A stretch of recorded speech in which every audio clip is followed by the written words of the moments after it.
ailleurs dans la galaxie. Pourquoi la Terre est-elle ronde? Pourquoi je suis dans ce monde? Il y a toujours de l'espoir quand on est débrouillard. La vie a ses questions, la Terre a ses raisons de tourner de cette façon. Il n'est jamais trop tard quand on est débrouillard. Quand on est débrouillard. Irons-nous tous sur Vénus en prenant un aérobus? Je cherche la clé du mystère, le secret de l'univers. Il y a toujours de l'espoir quand on est débrouillard. Quand on est débrouillard.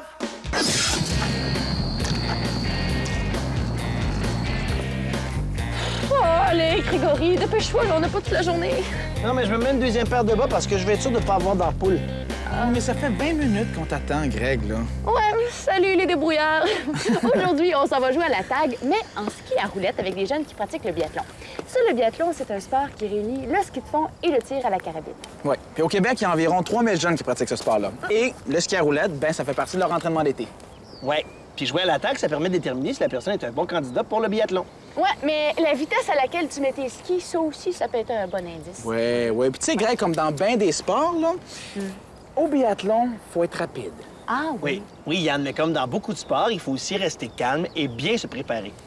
Aujourd'hui, les débrouillards, on va apprendre à servir de nos muscles et de notre cerveau. On va faire de la planche de montagne, du vélo de piste et puis de l'escrime. Bref, on va faire du sport. Bon, ben là, je suis prêt. Bon, il était temps. Es-tu certain que t'es prêt, là, sûr? Absolument. Regardez-moi bien aller, là. J'espère juste que je ferai pas mal à personne.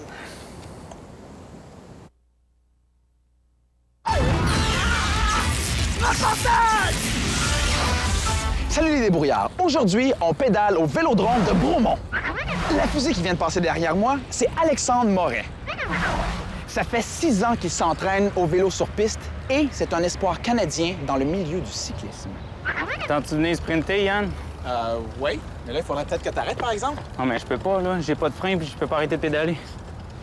Comment ça, pas de frein? Comment ça, pas arrêter de pédaler? Le vélo sur piste est très différent du vélo de randonnée. D'ailleurs, on ne roule pas sur la route avec un vélo sur piste, ça serait trop dangereux. Ce vélo est conçu pour rouler sur le parcours d'un vélodrome comme celui-ci. Mais là, Alexandre, comment ça se fait qu'il n'y a pas de frein?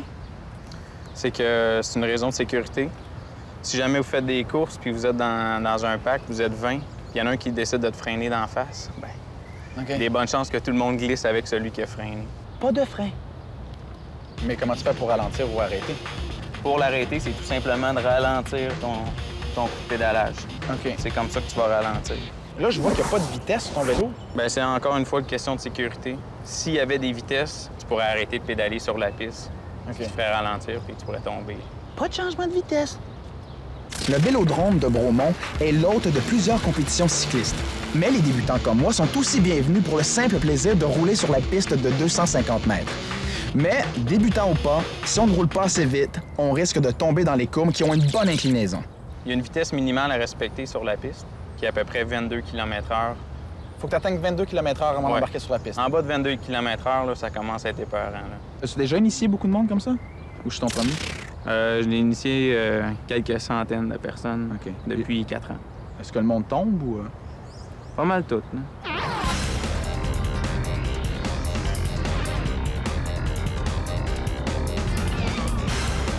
Yeah! Donc là, ton vélo, il est léger, mais il pèse combien environ? Environ 6 kilos. OK. C'est quoi la différence entre un vélo sur piste et le poids d'un vélo ordinaire? C'est à peu près 2,5 kilos. De plus? Ouais, un vélo sur route? OK. Ah, merci! Merci! Tiens, Yann, prendrais-tu mon sac? Oui, bien sûr. Mais qu'est-ce que t'aimes dans le vélo sur piste? Ça va vite. C'est quoi ton record de vitesse? J'ai déjà pogné à peu près 67 km/h là, sur une piste. Là. C'est quoi le record? 76. On fait une course, là!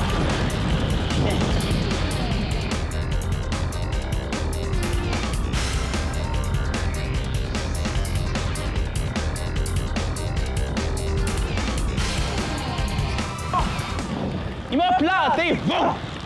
Ouais, ben c'était tellement fun que je dois repartir, moi, là. Ouais. Alors, à la prochaine. De toute façon, je suis rendu un pro maintenant. Bonne chance, Yann. Wow, wow! Oh. Ouais.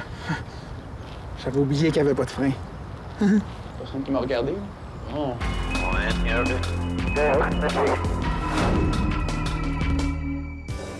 Savais-tu que certains athlètes s'entraînent en courant dans l'eau? On appelle ça l'aquajogging. Les athlètes qui font de la course soumettent leur corps à un choc répété. À la longue, cela peut entraîner des blessures, entre autres aux genoux. Afin de réduire les risques de blessures, certains athlètes s'entraînent en piscine. Comme ils flottent, les articulations ne subissent pas de choc. Et pour que l'athlète flotte ou force davantage, on a aussi mis au point différents accessoires. L'aquajogging offre aussi un autre avantage. On sue beaucoup moins dans l'eau que sur la terre ferme.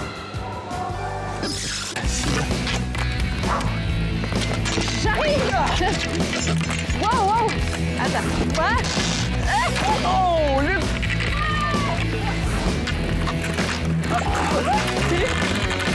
Les débrouillards, je vous présente Johan Muller, c'est l'entraîneur de biathlon. Et puis, Johan, comment tu nous as trouvé en biathlon? On t'a pas pire, hein? Ouais, c'est pas pire. Mais faut pas oublier, Karine, Quoi? Juliane puis Grégory, que dans chacun de nous sommeille un athlète qui peut être un jour performant. OK. Il se réveille. C'est non, pas trop fort. Ça veut dire qu'on est prêt pour l'entraînement. Alors, on commence avec quoi?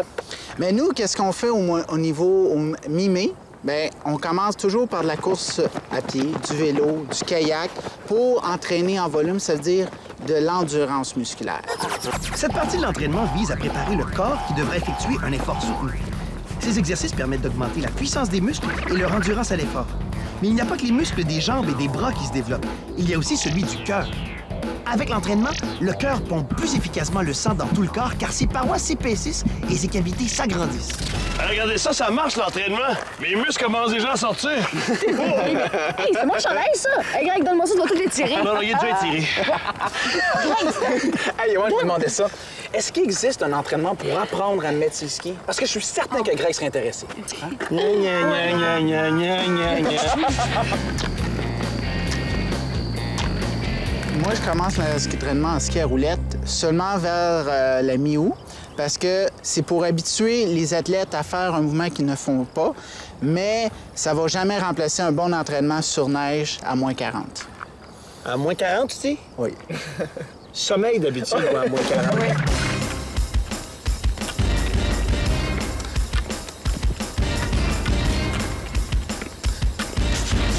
Avec tous les heures d'entraînement que vous faites maintenant, est-ce que vous remarquez une différence dans votre corps? Bien, c'est sûr que quand on s'entraîne, il y a tout le temps des changements qui vont être subis, pas seulement corporellement, mais aussi mentalement.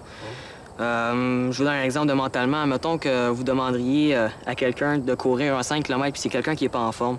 Bon, il va dire « Ah, maudit, je vais m'écœurer avant même d'avoir été fini. Tandis que vous demanderiez à quelqu'un qui est en forme, lui, il partirait à rire. Le 5 km, c'est vraiment rien. En éducation physique, on arrive première de classe. Puis, tout dans les autres sports qu'on fait, pour ceux qui en font d'autres, mais moi, en tout cas, j'en fais plusieurs, puis ça me donne des bons résultats.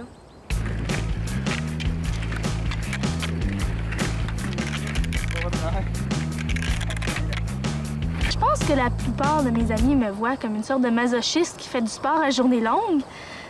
Mais, je veux dire, moi, j'aime ça, puis ça me dérange pas trop ce qu'ils pensent. Dans l'entraînement, c'est pas vraiment l'entraînement en tant que tel qui est difficile. C'est de matcher ça avec les études, avec les amis, avec le temps de l'école, tout ça.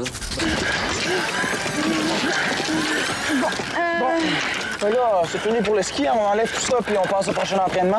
Ah! Mais je viens juste des mettre! On veut juste te dépêcher un peu plus, hein? Ouais. Bon. Ouais. Oh. Allez.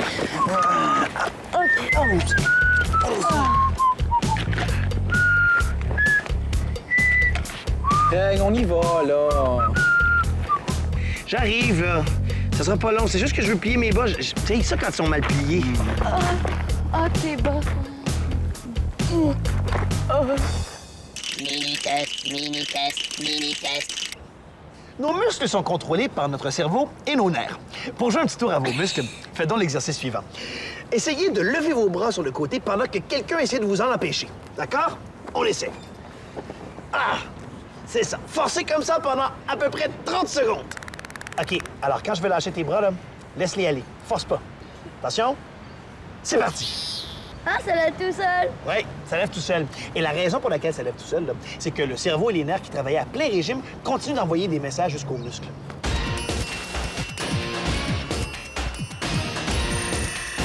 Bouger, c'est important, mais encore, il faut savoir faire les bons mouvements. Mon nom est Geneviève Germain, je suis kinésiologue et ma spécialité, c'est l'étude du mouvement. Le kinésiologue s'occupe de l'entraînement des sportifs de tout niveau afin de trouver les meilleurs exercices afin d'améliorer leur entraînement et leur performance. Ce tapis roulant-là sert à entraîner le coup de patin. Donc, on peut corriger le coup de patin, ça sert à entraîner l'endurance, puis la force musculaire également des patineurs. Sur le tapis roulant, on ne peut pas s'arrêter, on ne peut pas se laisser glisser comme sur la glace, puisque si on s'arrête, finalement, le tapis va nous emporter. On peut également augmenter la pente du tapis. Comme ça, c'est plus difficile musculairement que patiner sur la glace. Le tapis va jusqu'à 30 km/h, donc on peut augmenter la vitesse puis garder une vitesse constante pour l'entraînement. Il y a des risques de blessures comme dans tout sport en s'entraînant sur le tapis roulant.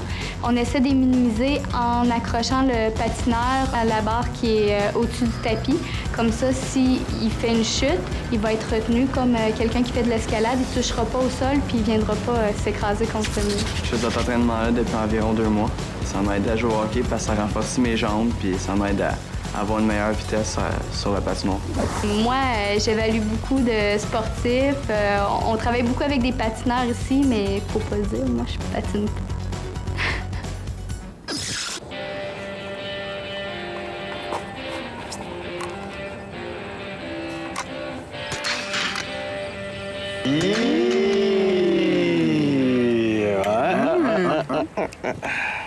Ça, Lise, c'est quel genre de carabine, ça? C'est une carabine russe du calibre 22, biathlon. Ça veut dire quoi, ça, calibre 22? Bien, calibre 22, ça veut dire que c'est les types de balles qu'on utilise pour la carabine. Une petite ça se trouve être ça ici, là. Il doit y avoir d'importantes règles de sécurité. Oui, il y a beaucoup de règles de sécurité, puis c'est très important que les athlètes les respectent. Sous peine d'être disqualifié, j'imagine? Sous peine disqualifiée. Est-ce que c'est une carabine comme celle-là qu'on va utiliser? Non, malheureusement, ça ne sera pas celle-ci, mais ça va être une carabine à air comprimé. Celle-ci, c'est une carabine allemande. Puis, on tire ça avec des petits plombs. Alors, vous avez les chargeurs qui sont ici, qui sont remplis de plomb. Vous allez quand même avoir la possibilité d'avoir une bonne sensation au moment du tir. Bon, bien, est-ce qu'on s'en va s'entraîner à tirer, là?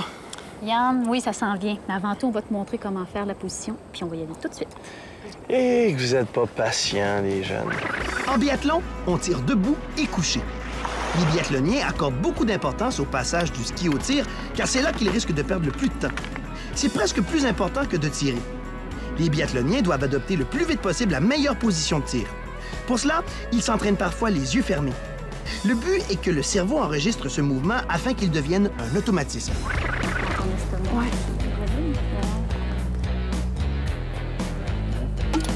Ouais!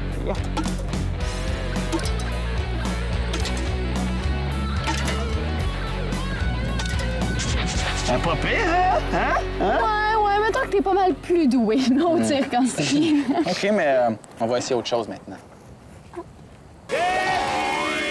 Alors, ce que tu vas faire, Greg, donne-moi ton arme.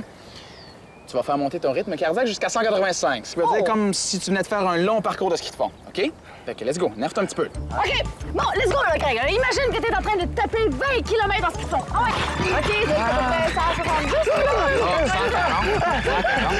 Je pense que j'ai un point. Ah ouais, OK, excusez-moi. Go, Greg, go, ouais, c'est pas grave. OK, ouais, ben ça, c'est environ 185. OK, Ouais. Fait que là, Greg, tu peux essayer de tirer, mais commence debout. Allez.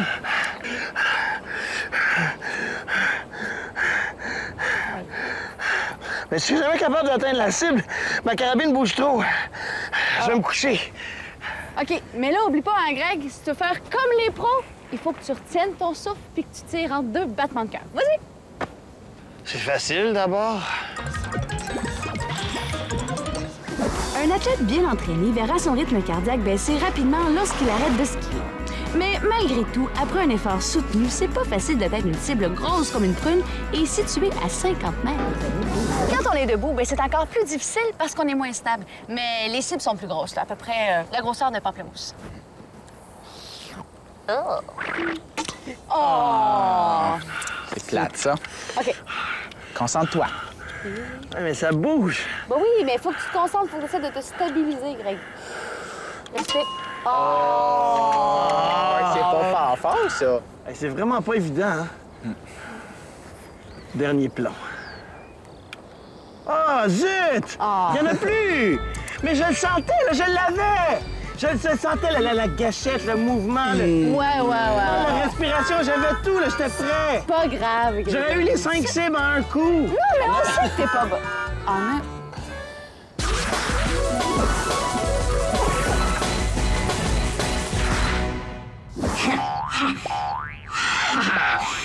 J'ai décidé de me mettre en forme. J'ai une crampe. Une crampe, ça arrive quand on fait un effort trop soutenu ou trop intense. En temps normal, quand on fait un effort, les muscles se contractent puis se relâchent. Mais quand on a une crampe, le muscle reste contracté. Ça comprime les nerfs et ça fait mal! Une chance que ça dure seulement quelques secondes. As-tu déjà eu ça, un point? Pas un point comme ça, un point sur le côté. Un point, c'est une crampe au niveau du diaphragme. Tu sais, le grand muscle qui te permet de respirer. En se contractant et en se relâchant, le diaphragme bouge. C'est ce qui permet à l'air d'entrer et de sortir des poumons. Mais quand tu fais beaucoup d'efforts, il arrive que ton diaphragme reste contracté. Sais-tu quoi faire pour faire passer la crampe? Il faut masser le muscle et l'étirer. Ben voyons. Bon, ça y est, il est crampé.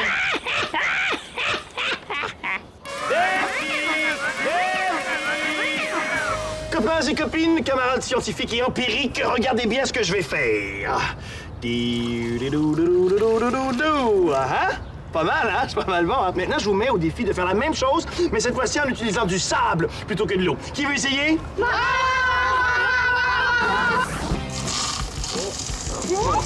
La misère. Bout de bras.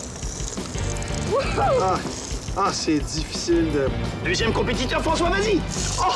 Mais il y en a partout, ça tombe autour! Oh!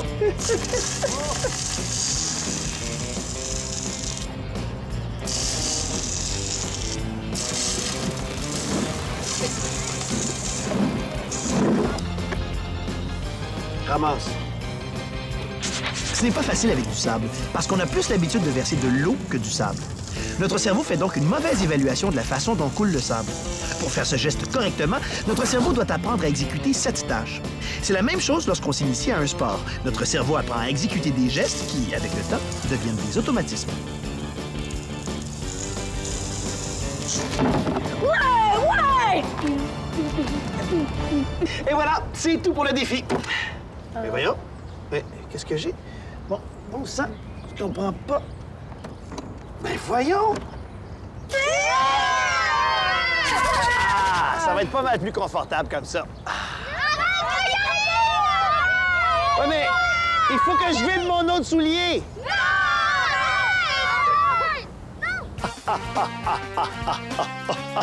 Bonsoir, mesdames et messieurs. Vous aimez l'émission Les Débrouillards, vous adorerez le magazine Les Débrouillards. Bien sûr. Bien sûr.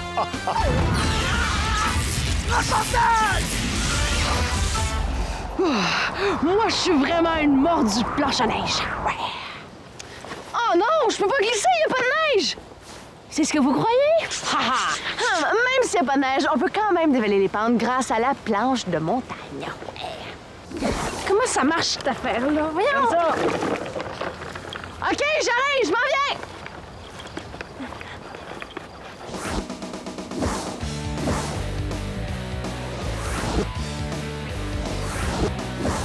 Mathieu, explique-moi ce que c'est exactement la planche de montagne. OK, la planche de montagne, c'est un mélange entre la planche à neige et puis la planche à roulettes. OK. Est-ce que ça fait longtemps que ça a été inventé, ça? C'était inventé en 96 au Colorado, aux États-Unis. Ouais. OK. Par des mordus de planche à neige, j'imagine? Et voilà, ils savaient plus quoi faire de leurs étés. OK. Donc, ils ont inventé une planche de montagne. Et puis, c'est la première été qu'il y a ça ici au Québec. Toi, comment ça s'est passé la première fois que t'en as fait? Ça a été facile? J'ai pas trouvé ça difficile. Non. Parce que ce qui m'a aidé, c'est le frein. Aussitôt que tu vois que tu perds un petit peu le contrôle de ta planche, tu sers du frein. Donc ça, tu tiens ça dans ta main comme ça. C'est exactement ça. Ceux qui sont vraiment habitués sont capables de freiner un petit peu avec les roues, en tournant, en dérapant avec les roues. Mais c'est une technique qui est pour les experts encore. Ah oui. Donc, en tant que débutante, je vais avoir un frein après ma planche de montagne. Oui, bien sûr. OK. C'est un départ. Faut que tu descendes! Ouais! Hey, ça va vite! Lâche le break! Oui.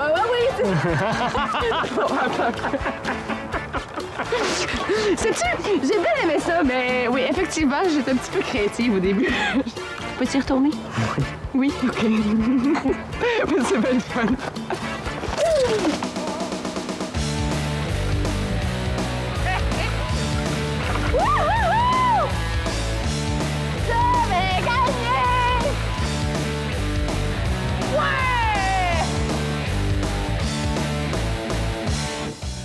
Pour faire de la planche, ça prend un bon sens de l'équilibre.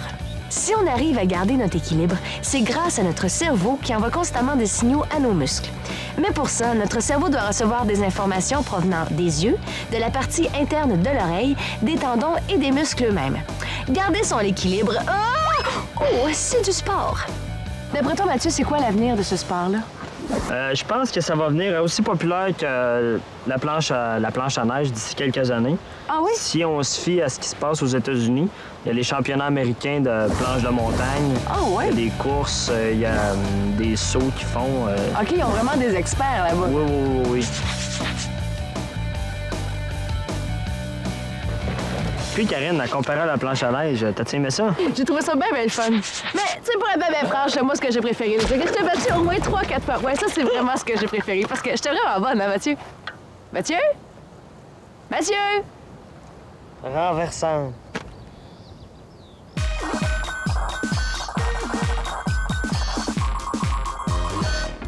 Il y a ceux qui pensent que le cerf-volant est un sport reposant. Puis ceux qui l'utilisent pour avoir des sensations fortes. Kitesurf, kite skiing, kite buggy et même kite jumping. Ces nouveaux sports extrêmes utilisent tous la traction du cerf-volant. Les sportifs de glisse s'en servent sur tous les terrains dégagés, en été comme en hiver, et peu importe ce que le sportif a au pied. Ce moyen de traction aéroportée possède bien des avantages. Il est puissant, léger, économique, écologique et peut être transporté dans un simple sac.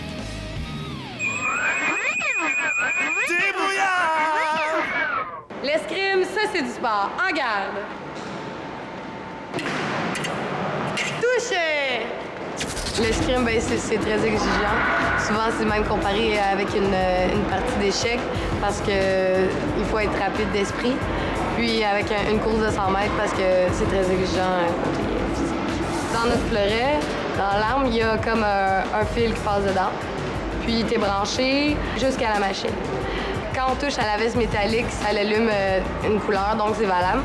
Puis quand on touche sur le blanc, sur le reste de l'uniforme, c'est non valable, donc ça l'allume blanc.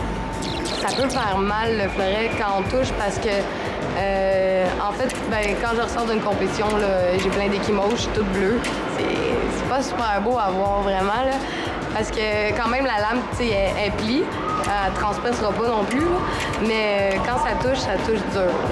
L'équipement est fait en sorte que ça fasse moins mal, mais ça reste que c'est du tissu. Comme c'est pas une armure de chevalier que je porte en ce moment, là. Mon rêve, c'est comme n'importe quel athlète, là, je veux vraiment faire les Jeux olympiques. Puis je vais m'arranger pour que ça marche. Un autre petit duel? Ah oui! Touché! Vas-y, Greg, t'es capable. Écoute, t'as tout ce qu'il faut pour être un champion, là, mais il manque juste un petit peu de rapidité. Go, Greg, tu vas l'avoir! Go! Là, je suis prêt, je l'ai. Oh, c'est beau, Greg. 16 minutes, vraiment, tu t'améliores. Oh, ouais, après une couple de mois d'entraînement, tu vas vraiment être pas pire. Ça va devenir un automatisme. Ouais. Mais là, il va falloir que je repose mes muscles puis mon cerveau, là. J'ai travaillé fort, là. Est-ce qu'il y en a un de vous deux qui aimerait conduire la voiture? Moi! Ah, bon. Bon. T'enlèves pas tes skis, Greg? Ouais. Ben, je pensais que je pourrais les garder. Mais là, franchement, Greg, tu vas pas rentrer dans la voiture avec tes skis? Ben oui, c'est parce que je pensais peut-être que j'allais m'entraîner à la maison puis ça vaut pas la peine de les enlever pour les remettre là-bas. Non, il n'y aura pas de problème. Vous allez voir, je ne nuirai pas à personne, là. Allez, montez! Ouais, ben, avoir su, Greg, on aurait installé le super à ski puis on t'aurait ramené sur le toit. Franchement, Greg, là, t'aurais pu enlever tes skis. Mais non, Yann, je dérange personne comme ça, là. Allez, on y va. OK. Mais pas trop vite, hein? Non. Inquiète-toi.